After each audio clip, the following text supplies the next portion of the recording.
Hindi church online की इस आराधना सभा में मैं आपका आदर सहित, स्नेह सहित, धन्यवाद सहित स्वागत करता हूं। परमेश्वर को धन्यवाद देता हूं कि आप हमारे साथ इस हिंदी चर्च ऑनलाइन की आराधना सभा में जुड़ गए।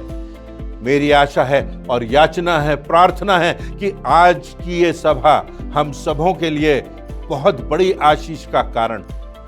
फरवरी माह के दूसरे सप्ताह के आते ही लोग वैलेंटाइंस डे की चर्चा करने लगते हैं कि किस प्रकार से इसमें प्रेम का इजहार किया जाए।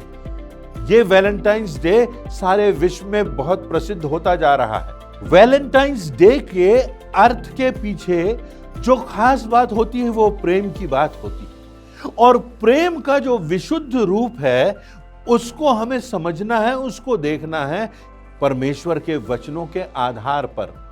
नहीं तो हम इस संसार में बहुत से प्रेम के इजहार के विकृत स्वरूपों को देख सकते हैं। तो आज हम परमेश्वर के वचन में देखेंगे कि परमेश्वर का प्रेम क्या है, परमेश्वर का प्रेम कितना महान है, और वो भी हम जैसे लोगों से, इस संसार से।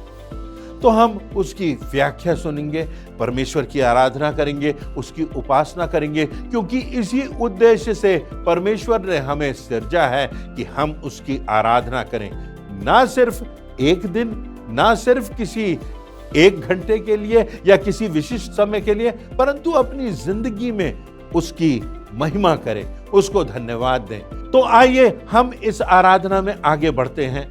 उसके गीतों को हम गाएंगे, अपनी भेंटें चढ़ाएंगे, प्रभु यीशु मसीह के बलिदान को, उसके प्रेम को देखेंगे कि कितना प्रेम उसने हमसे किया, कितनी बड़ी कीमत उसने हमारे लिए अदा की। आप सब आज की आराधना में आशीषित हों, ऐसी मेरी याचना है। आइए हम आराधना में उत्साह के साथ, धन्यवाद के साथ परमेश्वर की ओर अपनी आंखें उठाते हुए आगे बढ़ते हैं। आपको प्रभु यीशु मसीह के मधुर नाम में नमस्कार। हिंदी चर्च ऑनलाइन आराधना में मैं आप सभी का स्वागत करती हूँ। आराधना में जाने से पूर्व हम परमेश्वर की आशीष, उसकी उपस्थिति के लिए प्रार्थना करेंगे। आइए हम प्रार्थना करें। धन्यवाद धन्यवाद धन्यवाद सेनाओं के यहोवा, सर्वशक्तिमान, दयालु, अनुग्रहकारी खुदावन परमेश्वर पिता, हम बड़ी नम्रता और दीनता के साथ आपके चरणों के नज़दीक आते हैं। हम आपका धन्यवाद करते हैं आपकी सारी आशीषों के लिए, आपके बड़े प्रेम के लिए जो आप हमसे करते हैं। हम आपका धन्यवाद करते हैं हिंदी चर्च ऑनलाइन के माध्यम से आपकी आराधना स्तुति कर सकते हैं, हम आपकी मेज में सहभागी हो सकते हैं। आपसे प्रार्थना है हमारी संपूर्ण आराधना पर आपकी आशीष, अनुग्रह, पवित्र आत्मा की उपस्थिति बनी रहे। आज की आराधना सभी के लिए आशीष का कारण हो सके। सारी बातों में आपको आदर, इज्जत और महिमा देते हुए इस विनती को प्रभु यीशु मसीह के नाम से मांगते हैं, आमीन। यहोवा का धन्यवाद करना भला है, हे परम प्रधान, तेरे नाम का भजन गाना, प्रातः काल को तेरी करुणा और प्रति रात तेरी सच्चाई का प्रचार करना, 10 तार वाले बाजे और सारंगी पर और वीणा पर गंभीर स्वर से गाना भला है, क्योंकि तूने मुझको अपने काम से आनंदित किया है और मैं तेरे हाथों के कामों के कारण जय जयकार करूँगा। हमारा परमेश्वर महिमा और स्तुति के योग्य है। बड़े उत्साह के साथ परमेश्वर के आदर और महिमा में हम कुछ गीत और कोरस गाएंगे।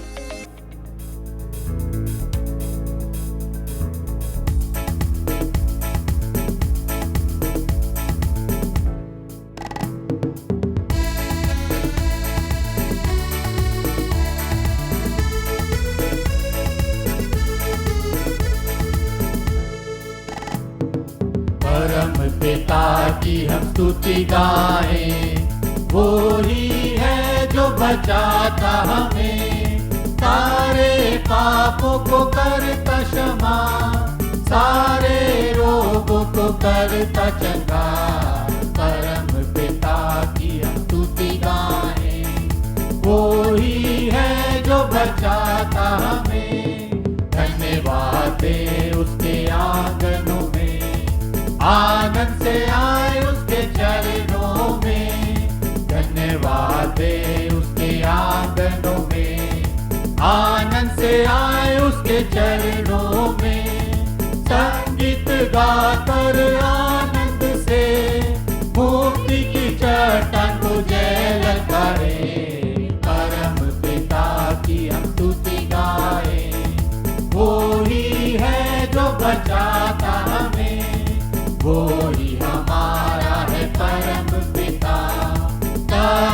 खाता है सर्व सदा, वो ही हमारा है परम पिता। तरस खाता है सर्व सदा, पूरब से पश्चिम है जितनी दूर, उतनी ही दूर के हमारे गुनाह। परम पिता की हम स्तुति गाएं, वो ही है जो बचाता हमें। माँ की तरह उसने दी तसल्ली, दुनिया के खतरों में छोड़ा नहीं। माँ की तरह उसने दी तसल्ली, दुनिया के खतरों में छोड़ा नहीं। खालिस दूध कलाम का दिया, और दी हमेशा की जिंदगी। परम पिता की हम स्तुति गाएं, वो ही है जो बचाता हमें। चरवाहे की मानिंद ढूंढा उसने, पापों की कीट से निकाला हमें। चरवाहे की मानिंद ढूंढा उसने, पापों की कीट से निकाला हमें। हमको बचाने को जान अपनी दी, ताकि साथ में हम उसके रहें। परम पिता की हम स्तुति गाएं, वो ही है जो बचाता हमें।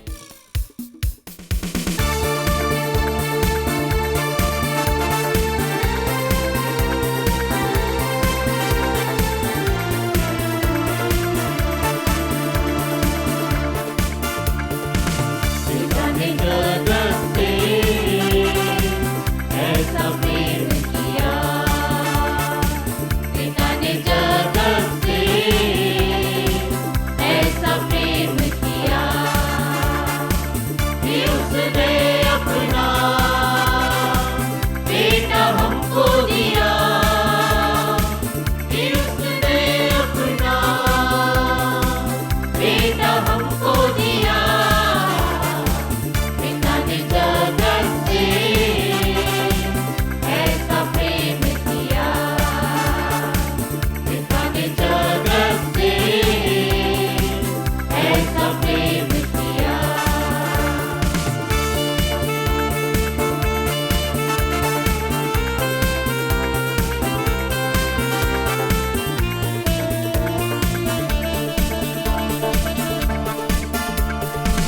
जो कोई विश्वास लाए मेरे मसीहा पर, वो कभी भी नाश ना हो यीशु के पास आकर।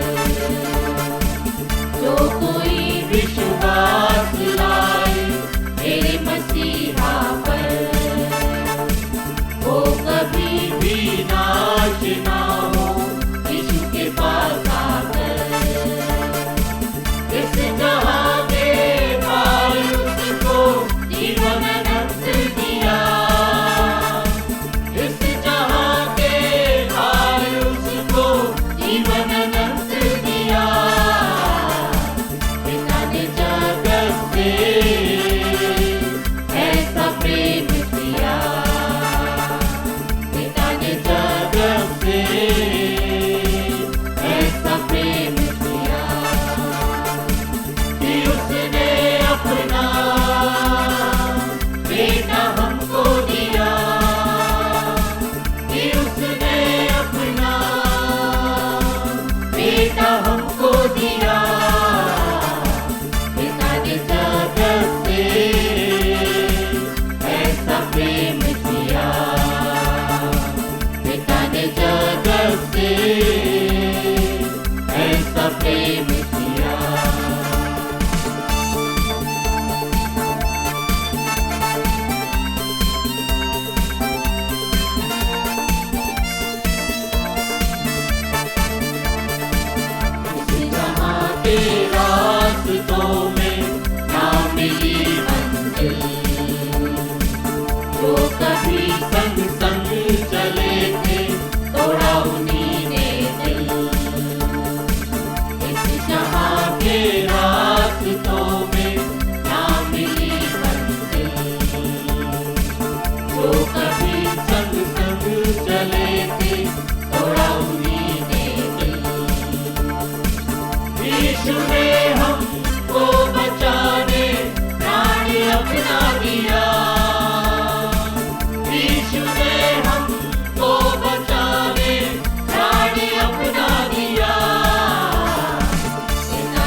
संसार के अधिकांश भाग में फरवरी की 14 तारीख को वैलेंटाइंस डे मनाया जाता है। इसमें अधिकतम प्रेम की चर्चा की जाती है। बहुत से जो नवयुवा होते हैं वो कार्ड्स भी एक्सचेंज करते हैं, कुछ पुष्प इत्यादि देकर अपने प्रेम को व्यक्त करते हैं। कहीं कहीं इसका विकृत स्वरूप भी हमको देखने को मिलता है। वास्तव में जब तक हम प्रेम के सही अर्थ को ना समझें तब तक इस प्रकार के रीति रिवाजों की बहुत बड़ी मान्यता और इसकी बड़ी सार्थकता नहीं होती। यदि हम इतिहास में देखें कि ये वैलेंटाइंस डे प्रारंभ कहाँ हुआ था, तो पता चलता है कि 3री सदी में जब रोमी सम्राट का राज्य था, तो उस समय मसीही संतों को मृत्युदंड दिया जाता था और जो संत की पदवी दी जाती थी उसमें एक व्यक्ति थे जिनका नाम वैलेंटाइन था और वो परमेश्वर की सेवा में लगे थे, वचन के प्रचार में लगे थे, लोगों के लिए प्रार्थना करते थे और उनको पकड़ करके कैद कर लिया जाता है और उनको मृत्युदंड की सजा दी जाती है। कैद में रहते हुए भी वो प्रार्थना करते थे, कैद में रहते हुए भी वो परमेश्वर के प्रेम की चर्चा करते थे, प्रभु यीशु मसीह के बलिदान की चर्चा करते थे।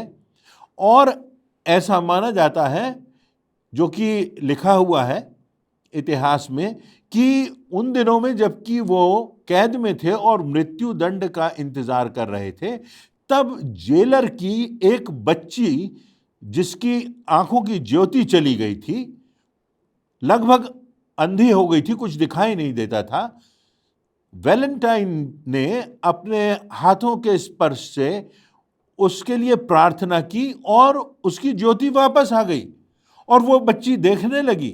परमेश्वर का अद्भुत आश्चर्य कर्म हुआ।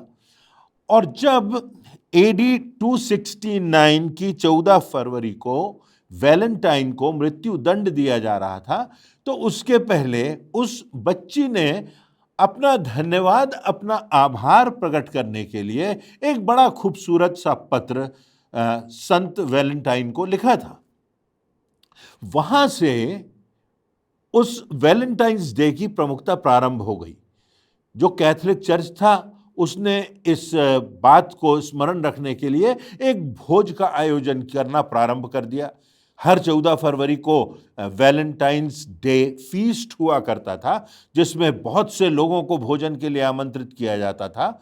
और यहाँ तक कि जो लोग भिक्षुक होते थे, जो लोग अपंग होते थे, जो लोग कुष्ठ रोग से प्रभावित होते थे, उनको भी भोज में सम्मिलित किया जाता था। और किसी प्रकार ये परमेश्वर के प्रेम को प्रकट करने का एक प्रतीक सा बन गया था।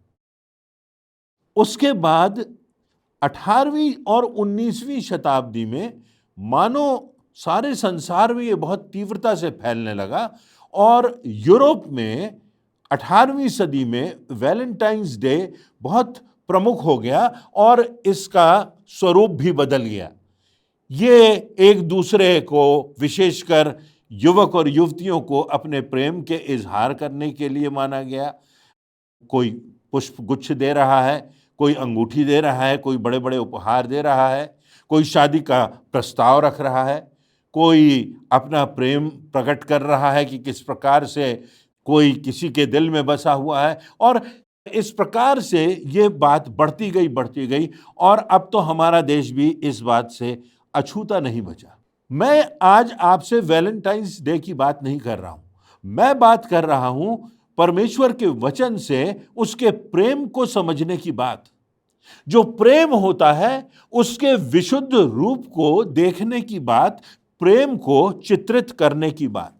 बहुत समय पहले 1878 में जो इंग्लैंड से भूगर्भ शास्त्री मिस्र गए थे, उन्होंने खुदाई की और अपनी खोज के दौरान उनको क्लियोपेट्रा की एक मूर्ति मिली इनाबिलिस शहर में, जिसको वो मिस्र से इंग्लैंड ले आए। और तब इंग्लैंड के जो शासक थे उन्होंने निर्णय किया कि हम एक बड़ा एक बॉक्स बनाएंगे और 19वीं सदी की जो चीजें हैं, जो घटनाएं हुई हैं, उन घटनाओं से संबंधित जो पुस्तकें हैं, जो इतिहास से जुड़ी हुई बातें हैं 19वीं सदी की, उनको उस बॉक्स में रख के कहीं पर ऐसी जगह उसको सुरक्षित कर देंगे जिसमें कभी वर्षों के बाद अगर लोग उसको खोलेंगे या उसका पता चलेगा तो लोग जान सकेंगे कि 19वीं सदी में उन दिनों में किस प्रकार का वातावरण था, कौन सी बातें प्रमुख थीं।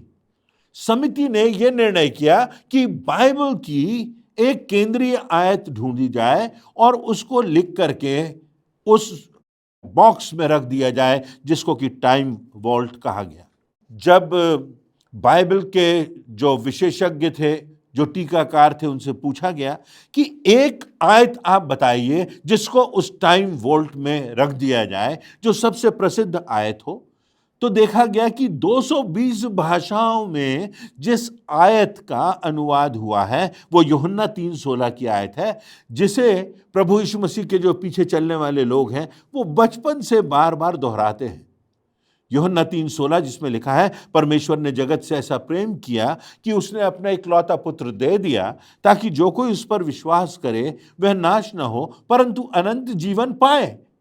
अब कोई रटी रटाई बात अगर हम बार बार दोहराते हैं, रटा रटाया गीत हम बार बार गाते हैं, तो उसके वास्तविक अर्थ कभी कभी खो जाते हैं। रटी रटाई जो पारंपरिक प्रार्थना है वो हम करते हैं, तो वास्तविक जो प्रार्थना के भाव हैं वो चले जाते हैं, मात्र खोखले शब्द रह जाते हैं।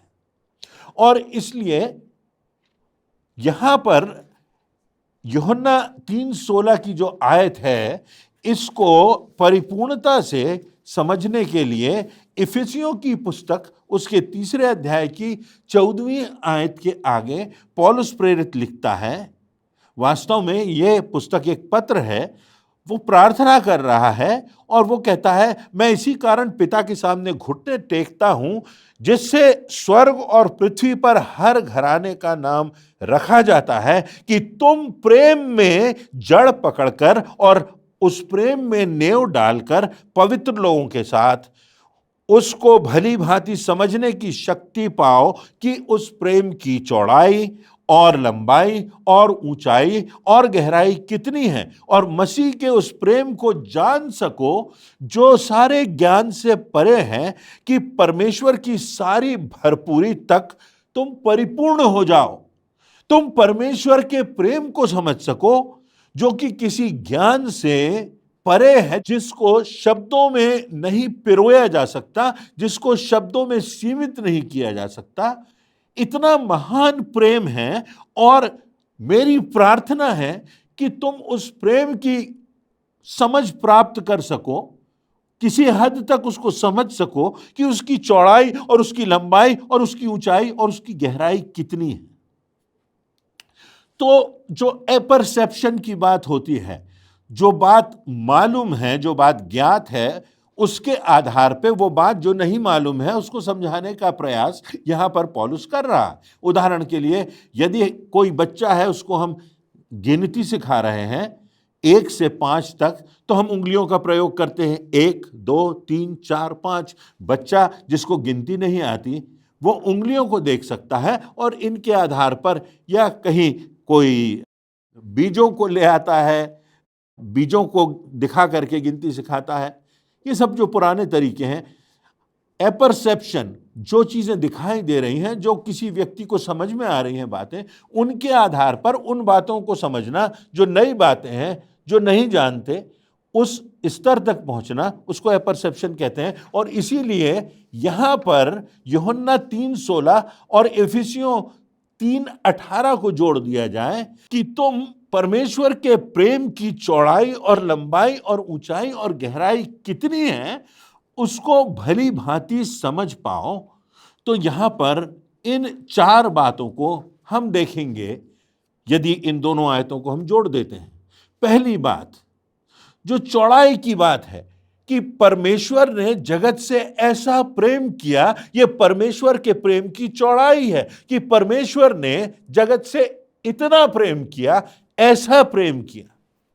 मार्टिन लूथर, उन्होंने अपनी लेखनी में लिखा है कि आज जो संसार की दशा है, यदि मैं इसे देखता और मेरे पास ईश्वर जैसी शक्ति होती तो मैं इस संसार का सर्वनाश कर देता। संसार में आज क्या स्थिति है? आज आप अखबारों को पढ़ेंगे, 3 वर्ष की बच्ची पर बलात्कार हो गया। आज आप अखबारों पर पढ़ेंगे तो विध्वंस हो गया। आज हम न्यूज़ को सुनते हैं, समाचार को सुनते हैं, कितनी नकारात्मक बातें हैं। यहाँ यह भ्रष्टाचार हो गया, वहाँ पर यह बीमारी आ गई, यहाँ पर इसने इसके साथ बलात्कार कर दिया, कितने लोगों की हत्या कर दी। कहीं कोई शूटर पहुंच गया और किसी स्कूल में पहुंचकर, किसी सिनेमा हॉल में पहुंचकर उसने गोलियां चला दी। कितने अबॉर्शंस होते हैं, कितने गर्भपात होते हैं, हजारों और लाखों की गिनती। कितने अबोध बच्चों की हत्या होती है उस गर्भपात के नाम पर, जिनमें जीवन है, जो मां के गर्भ में है। और इस संसार में इन सब बातों को उचित और जायज ठहराने का प्रयास किया जाता है। हम ऐसे संसार में रहते हैं जहां अंधकार छाया हुआ है, जहां पाप फैशन बन गया है। ऐसे संसार में यदि आप पिछले दिनों के अखबारों को पलट करके देख लीजिए तो आपको इतनी नकारात्मक बातें मिलेंगी, इतनी भयानक बातें मिलेंगी जिनकी कि हम कल्पना भी नहीं कर सकते। तो ऐसे संसार को परमेश्वर जो कि सर्वशक्तिमान है, परमेश्वर जो कि सर्वज्ञानी, सर्वव्यापक और सर्वसामर्थी है, उसने इस संसार से ऐसा प्रेम किया। इस संसार में ऐसा क्या है कि महान परमेश्वर, सृष्टिकर्ता, जिसके वचन मात्र से सृष्टि की सृजना हो जाती है, ऐसा परमेश्वर इस संसार से प्रेम करे।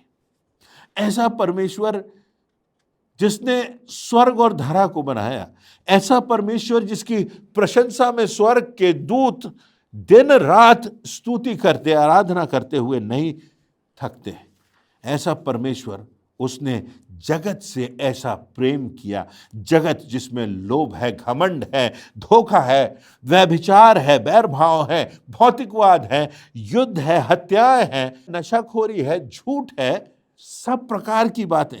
परमेश्वर जो इतना महान है, एक आयत जो मुझे आश्चर्यचकित कर देती है और मेरी बहुत प्रिय आयत है, वो भजन संहिता उसके 8वें अध्याय में पहली आयत से मिलती है। और उन आयतों को यदि आप देखें तो लिखा हुआ है, यहोवा हमारे प्रभु तेरा नाम सारी पृथ्वी पर क्या ही प्रतापमय है।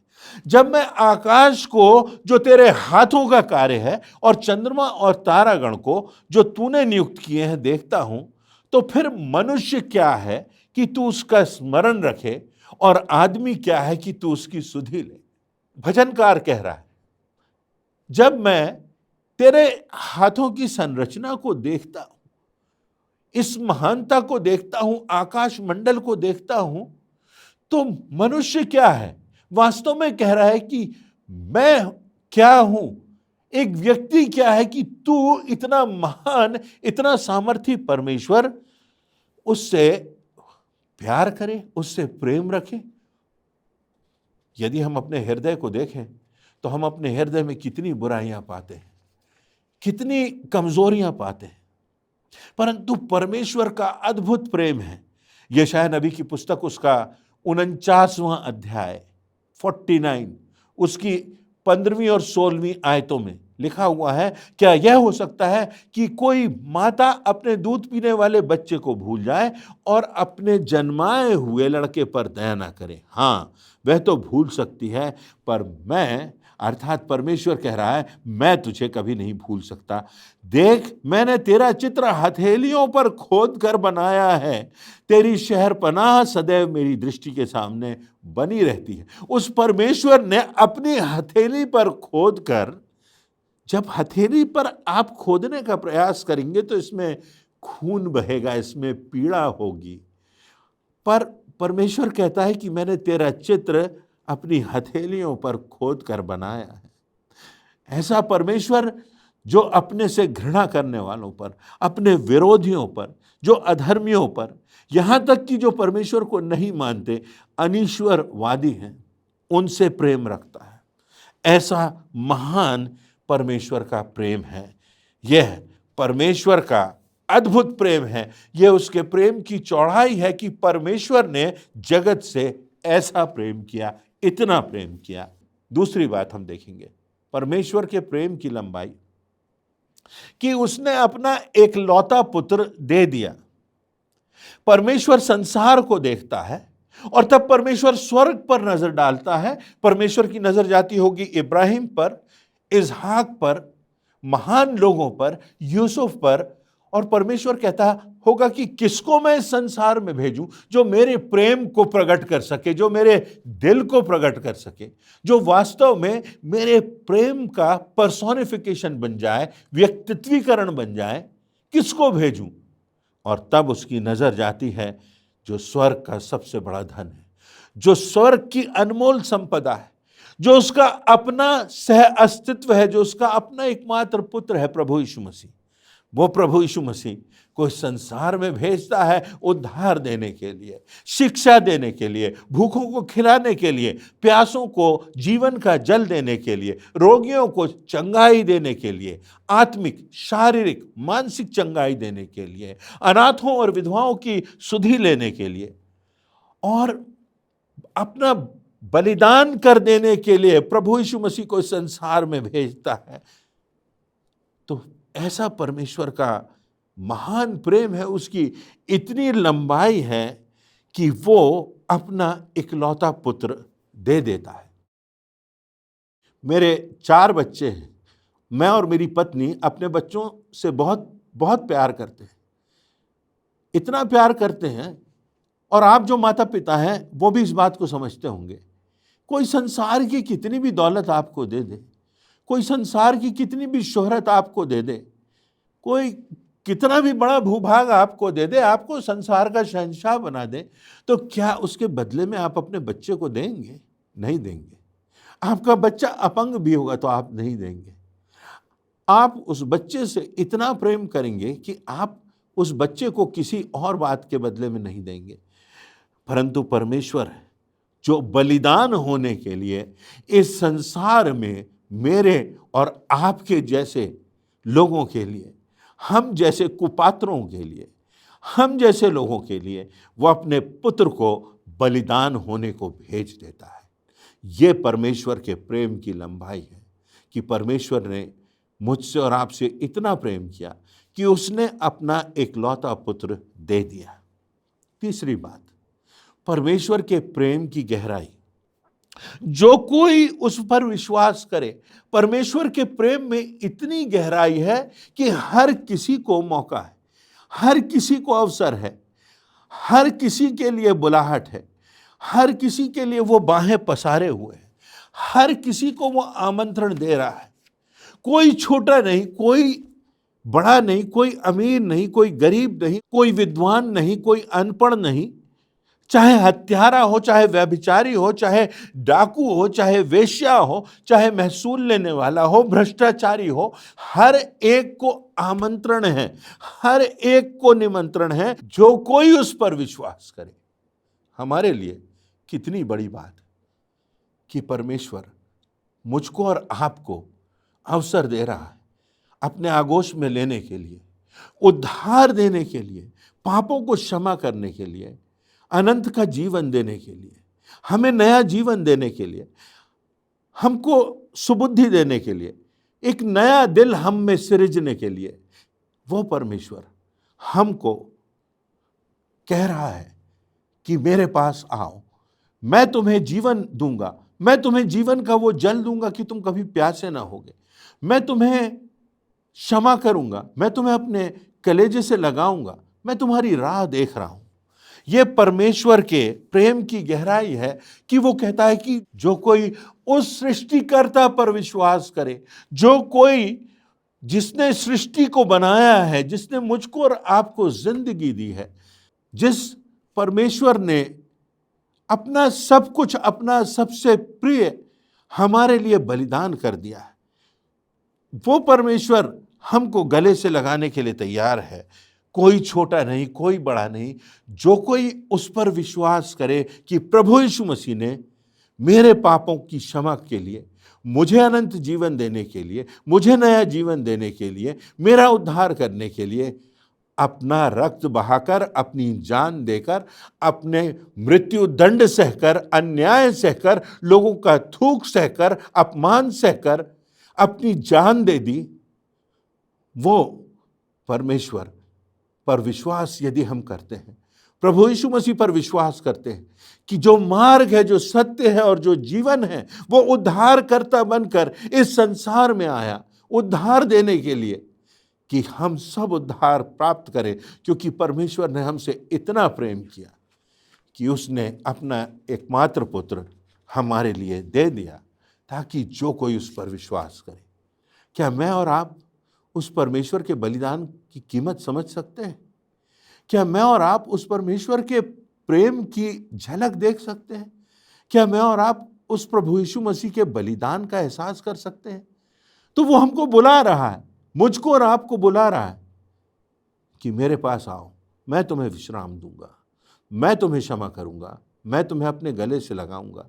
चाहे कैसा भी तुम्हारा जीवन रहा हो, चाहे लोगों ने तुम्हारा तिरस्कार किया हो, तुम्हारा अपमान किया हो, लोगों की दृष्टि में तुम छोटे हो, अछूत हो, निम्न हो, स्वीकार्य नहीं हो, परंतु मैं तुम्हें स्वीकार करूंगा, मैं तुमसे प्रेम करूंगा, मैं तुम्हें क्षमा करूंगा। ये परमेश्वर के प्रेम की महानता है। और चौथी और अंतिम बात, परमेश्वर के प्रेम की ऊंचाई, कि परमेश्वर कहता है कि जो कोई उस पर विश्वास करे वह नाश ना हो परंतु अनंत जीवन पाए, अनंत का जीवन पाए, हमेशा का जीवन पाए, जहां मृत्यु नहीं, जहां दुख नहीं, जहां विलाप नहीं, जहां रोग नहीं, जहां भूख नहीं, जहां अकाल नहीं, जहां संपूर्ण शांति है, जहां संपूर्ण आनंद है, जहां स्वयं परमेश्वर का निवास है, जहां स्वयं परमेश्वर का धाम है। वह नाश न हो परंतु अनंत जीवन पाए, अपने पिता के घर में स्थान पाए, इस संसार से गुजर के मृत्यु के बाद अनंत का जीवन पाए। क्रूस का चित्र है, प्रभु यीशु मसीह को मृत्यु दंड दे दिया गया है, उसके शरीर को बेच दिया गया है, वो कठिनाई से एक एक सांस ले रहा है और लोग वहां खड़े हुए हैं, उसका मजाक उड़ा रहे हैं, ठट्ठा कर रहे हैं। उसको नग्न कर दिया गया है, उसके जो वस्त्र थे उनके लिए चिट डाली जा रही है कि कौन उसका वस्त्र प्राप्त कर ले, उसकी निंदा की गई है। और तब उस प्रेम के चित्र को देख करके, उस बलिदान के चित्र को देख करके, उस क्षमा के चित्र को देख करके, जहां पर मनुष्य की अधिकतम कलुषता है, जहां पर मनुष्य के हृदय का अधिकतम घृणित भाव है कि वो परमेश्वर के पुत्र की हत्या कर देता है, अन्याय करता है, और वहां परमेश्वर का प्रेम है, जहां क्रूस पर से प्रभु यीशु मसीह कह रहा, हे पिता इन्हें क्षमा कर क्योंकि ये नहीं जानते कि ये क्या करते हैं। और उसके बाद वो अपनी जिंदगी का बलिदान कर रहा है हमारे पापों की क्षमा के लिए। क्या हमारे हृदय में उसके लिए जगह है? क्या हम वास्तव में प्रेम को समझ रहे हैं कि परमेश्वर ने हमसे कितना प्रेम किया? उसके प्रेम को की संपूर्णता को तो हम अभी नहीं समझ सकते। उसके प्रेम की संपूर्णता को तो हम तब समझेंगे जब हम अनंत जीवन को प्राप्त करेंगे, जब हम स्वर्ग में जाएंगे। वचन में लिखा हुआ है, अभी हमें दर्पण में धुंधला सा दिखाई देता है, पर तब हम ऐसा देखेंगे जैसे साक्षात एक दूसरे को आज देख रहे हैं। तो चार बातें हैं परमेश्वर के प्रेम की चौड़ाई। पौलुस प्रेरित कहता है कि मेरी प्रार्थना है, मेरी याचना है कि तुम परमेश्वर के प्रेम की चौड़ाई को और उसकी लंबाई को और उसकी ऊंचाई को और उसकी गहराई को समझ सको। ये मेरे दिल से मेरी प्रार्थना है, मेरी कामना है, मेरी याचना है। और तब उसकी चौड़ाई है कि परमेश्वर ने जगत से ऐसा प्रेम किया। उसके प्रेम की लंबाई है कि उसने अपना एकमात्र पुत्र दे दिया। उसके प्रेम की गहराई है कि जो कोई उस पर विश्वास करे, और उसके प्रेम की ऊंचाई है वह नाश न हो, वह नाश न हो परंतु अनंत जीवन पाए, उद्धार पाए, परमेश्वर की समीपता पाए, परमेश्वर के धाम में प्रवेश करने पाए और अनंत काल तक उसके राज्य में रह सके। परमेश्वर इन वचनों से आपको प्रभु यीशु मसीह के क्रूस की ओर देखने का अवसर दे, जहां पर मनुष्य की अधिकतम कलुषता और परमेश्वर के अधिकतम प्रेम का संगम हम देख सकते हैं। और वो बात वहां खत्म नहीं हो जाती, वो बात आज भी हमारे लिए है, वो पुकार आज भी हमारे लिए है, वो क्रूस आज भी हमारे लिए है, वो बलिदान आज भी हमारे लिए है, वो प्रभु यीशु मसीह की बाहें पसारे हुए आमंत्रण देता हुआ प्रभु हमारे लिए आज भी पुकार पुकार कर कह रहा है कि हे सब बोझ से दबे और थके हुए लोगों, मेरे पास आओ, मैं तुम्हें विश्राम दूंगा, मैं तुम्हें आराम दूंगा, मैं तुम्हें क्षमा करूंगा और मैं तुम्हें अनंत जीवन दूंगा। आइए हम इन वचनों पर गौर करें और परमेश्वर के प्रेम की बहुमूल्यता को समझें और इस बात को जानें कि सबसे प्रमुख बात जिंदगी में यही बच रहती है, हमारा परमेश्वर से संबंध, जो कि प्रभु यीशु मसीह के बलिदान के द्वारा आज भी संभव है। यदि हम उसके प्रेम को समझेंगे, ये हमारी जिंदगी और परमेश्वर की अनंत विरासत, इसके बीच में जो प्रेम का चित्र है, वो क्रूस का चित्र है, वो प्रभु यीशु मसीह का चित्र है, उसके बलिदान का चित्र है। आज हम उसके चित्र को देखें, अपनी जिंदगी को देखें और अपना हृदय उस प्रभु यीशु मसीह को दें जिसने हमारे लिए अपना सब कुछ निछावर कर दिया। परमेश्वर इन वचनों से आपको आशीषित करे। जय मसीह की। हम परमेश्वर को और उसके दास को हम धन्यवाद देते हैं आज के सुंदर वचन के लिए। आइए हम प्रभु भोज में सम्मिलित होने से पहले अपने मनों को तैयार कर लें इस गीत के द्वारा।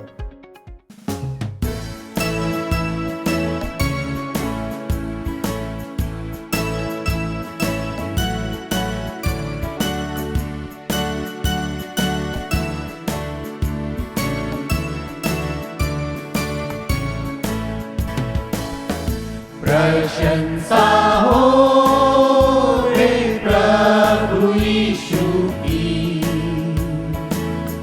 कितना महान, कितना महान। प्रशंसा हो रे प्रभु यीशु की, कितना महान,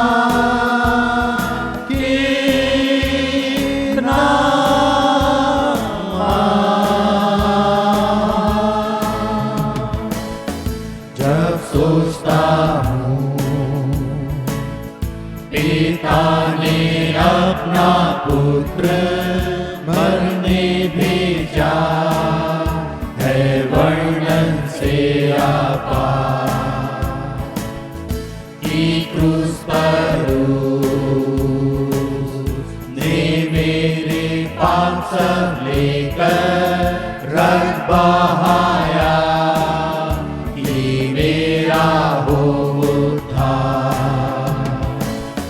प्रशंसा हो वे प्रभु यीशु की,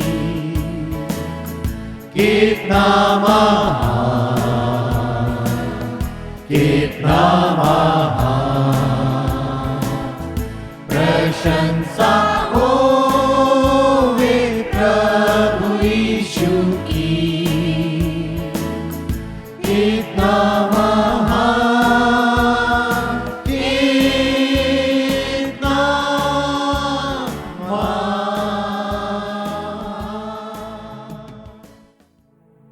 हम आराधना के केंद्रीय भाग में पहुंच चुके हैं। हम प्रभु की मेज में शामिल होंगे। प्रभु यीशु मसीह ने जिस रात को पकड़वाया गया, रोटी ली और धन्यवाद करके तोड़ी और शिष्यों को देकर कहा, ये मेरी देह है जो तुम्हारे लिए दी जाती है। इसी रीति से उसने ब्यारी के पीछे कटोरा लिया और कहा, ये मेरा लहू है जो तुम्हारे पापों के लिए बहाया जाता है। जब कभी इस रोटी में से खाते और इस कटोरे से पीते हो, मेरी मृत्यु को जब तक ना आए प्रचार करते रहो। आइए इस ब्यारी के लिए परमेश्वर को धन्यवाद दें, उससे हम प्रार्थना करेंगे। हमारे महान दयालु और सामर्थी पिता परमेश्वर, हम तेरे नाम का धन्यवाद करते हैं कि तूने इस संसार में अपने बेटे को भेजा और उसने क्रूस पर अपना बलिदान कर दिया ताकि हम बचाए जाएं, हमारा उद्धार हो। हम धन्यवाद देते हैं इस ब्यारी के लिए इस रोटी के लिए, इस कटोरे के लिए। हमारी विनती है पिता परमेश्वर कि जब हम इसमें से खाते हैं, हम अपने जीवन को ऐसा बना सके जैसा तू चाहता है और हमारे जीवनों से तेरी महिमा हो। इस विधि पर हम तेरी आशीष चाहते हैं। इस प्रार्थना को उद्धारकर्ता प्रभु यीशु मसीह के नाम से मांगते हैं, आमीन। प्रभु की मेज तैयार है, आइए हम अपने विश्वास के अनुसार इसमें भाग लें।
परमेश्वर की उपस्थिति का अनुभव करते हुए हम अपने स्थानों पर खड़े हो जाए और अंतिम प्रार्थना में जाएंगे। प्रार्थना के पश्चात प्रार्थना का रूप में कोरस गाएंगे और परमेश्वर पिता के आशीष वचन से आज की इस आराधना को समाप्त करेंगे। आइए हम प्रार्थना करें। पिता परमेश्वर इस सुंदर अवसर के लिए धन्यवाद देते हैं। धन्यवाद देते हैं सारे उत्तम आशीषों के लिए। धन्यवाद देते हैं आपकी प्रेम के लिए, क्षमा के लिए, मार्गदर्शन के लिए, त्याग के लिए और सुरक्षा के लिए। हम धन्यवाद देते हैं हिंदी चर्च ऑनलाइन के लिए, जिसके माध्यम से हम आपकी आराधना और स्तुति कर सके और प्रभु भोज में शामिल हो सके। हम आज की आराधना में उपस्थित हर एक जन पर आपकी आशीष मांगते हैं। आने वाले सप्ताह को आपके हाथों में सौंप देते हैं। हमारे काम और चाल चलन आपकी नज़रों में ग्रहण योग्य हो सके।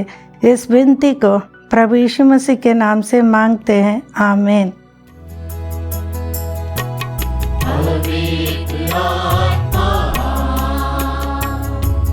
पवित्र आत्मा, मुझ ले चल मसीह के चरणों में। पवित्र आत्मा, पवित्र आत्मा, पवित्र आत्मा, मुझ ले चल मसीह के चरणों में। पवित्र आत्मा, सिर्फ तेरे लिए यीशु, तेरे लिए, सिर्फ तेरे लिए यीशु, तेरे लिए, सिर्फ तेरे लिए यीशु, तेरे लिए मैं हाथ उठाता हूँ। पवित्र आत्मा, पवित्र आत्मा, मुझ ले चल मसीह के चरणों में। पवित्र आत्मा।